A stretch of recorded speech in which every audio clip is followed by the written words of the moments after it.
बिहार 24 सच से सामना में आपका स्वागत है और मैं हूं आपके साथ सुषमा ठाकुर।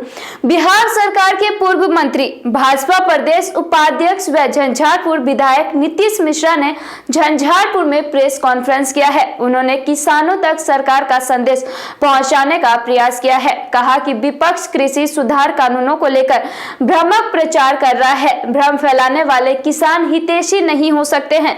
नए किसान कानून बिचौलियों को हटाने वाले हैं। आपको बता दें कि न्यूनतम समर्थन मूल्य को हटाने की बात भी विपक्ष द्वारा फैलाया गया मनगढ़ंत और झूठ है।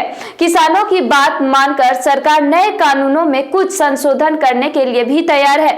वहीं श्री मिश्रा ने कहा कि कृषि सुधार से संबंधित तीनों कानूनों से भविष्य में किसानों की समृद्धि के द्वार खुलेंगे, लेकिन विपक्ष सरकार के विरुद्ध किसानों को भड़काकर विरोध का माहौल बना रही है। उन्होंने कहा कि बिहार के किसान सरकार के साथ हैं।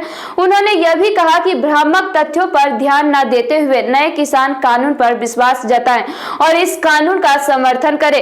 आपको बता दें कि प्रेस कॉन्फ्रेंस में भाजपा जिला अध्यक्ष सियाराम शाह और जिला किसान मोर्चा के अध्यक्ष देवचंद्र मंडल शामिल थे। आइए आपको बताते हैं कि प्रेस कॉन्फ्रेंस के दौरान भाजपा विधायक नीतीश मिश्रा ने क्या कुछ कहा है। नहीं, देखिए, मुख्यतः जो एक देश में एक वातावरण बनाने की कोशिश की जा रही है और भ्रम फैलाया जा रहा है, जो कृषि और किसानों के बेहतरी के लिए जो कानून केंद्र सरकार लेके आई है, उसको ये दिखाने की कोशिश की जा रही है कि ये किसानों के हित में नहीं है। जबकि इसके सारे प्रावधानों को अगर कोई भी व्यक्ति सही तरीके से पढ़े तो वो इस बात से निश्चिंत हो जाएंगे कि ये जो कानून है वो किसानों के हित में है, किसानों के अधिकारों को बढ़ाया जा रहा है और ये कानून के लागू हो जाने से हमारे किसान खुशहाल होंगे। और केंद्र सरकार का आदरणीय मोदी जी के नेतृत्व में जो एक संकल्प है कि किसानों की आमदनी को दुगुनी हम लोग को करनी है, ये कानून उसी दिशा में है। और मेरा तो आग्रह होगा उन सभी लोगों से कि जो आप विरोध कर रहे हैं और ऐसे लोगों के लिए आप एक माध्यम बन रहे हैं जो देश को कमज़ोर करना चाहते हैं, देश को तोड़ना चाहते हैं, आप इन साजिशों से आप बचिए। कानून के प्रावधानों को आप समझें और अगर कोई बात है, अगर आप अपनी बातों को रखना चाहते हैं, आप इनके किसी प्रावधानों में आप कुछ सुझाव देना चाहते हैं, तो केंद्र सरकार लगातार किसानों के साथ भी वार्ता कर रही है और सही तरीके से आप अपनी बातों को आप रखें। आप देश के तोड़ने वाले साजिशकर्ताओं के लिए आप एक माध्यम ना बन जाएं।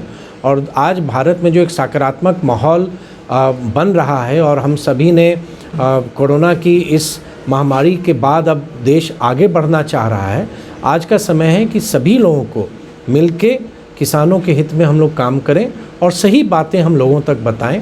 यही हम लोग की कोशिश है और आज आप लोगों के माध्यम से लोगों तक अपनी बात को हम यही पहुंचाना चाहते हैं कि किसानों के बेहतरी के लिए और कृषि क्षेत्र में व्यापक सुधार के लिए ये कानून लाया गया है। सर, कहीं सीए की तरह तो नहीं बीजेपी का ये है जो आएगी सामने आ रही है काफ़ी। देखिए, अगर ये विरोध का पैटर्न को अगर आप देखेंगे, जिस ढंग से ये विरोध सामने आ रहा है, चाहे धारा 370 जब हटाया गया या जब नागरिकता संशोधन कानून लाया गया, कुछ उस समय भी इसी तरीके को अपनाया गया, तो मुझको लगता है कि कहीं ना कहीं कुछ ऐसे लोग जो उस समय भी इस तरह के कानून के विरोध में थे, जो देश के व्यापक हित में है, आज फिर वैसे ही लोग पुनः सक्रिय होते जा रहे हैं और किसानों को वो एक माध्यम बना रहे हैं कि कहीं ना कहीं वो अपने स्वार्थ की सिद्धि करें।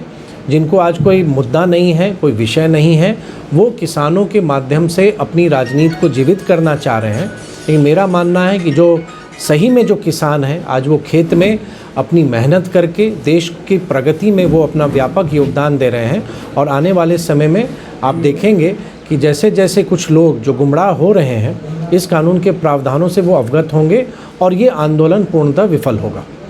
तो किसान को समझाने या संतुष्ट करने के लिए कुछ अगला कदम नहीं, लगातार भारतीय जनता पार्टी के माध्यम से बिहार में भी किसानों के साथ संवाद कायम किया जा रहा है और हमारे प्रदेश अध्यक्ष जी के नेतृत्व में केंद्र सरकार के हमारे मंत्रीगण और राज्य सरकार में भी जो हमारे मंत्री हैं, सभी विभिन्न क्षेत्रों में बारी बारी से जाके किसानों के साथ संवाद भी कायम कर रहे हैं और आगे भी करेंगे, ताकि जो इस कानून के प्रावधान हैं उन प्रावधानों से उनको अवगत कराया जाए और देश में जो एक साजिश रची जा रही है किसानों के इस्तेमाल करके देश को कमज़ोर करने की, उसको हम लोग लोगों तक इन बातों को हम लोग पहुंचाएं ताकि लोग इस बात को समझें।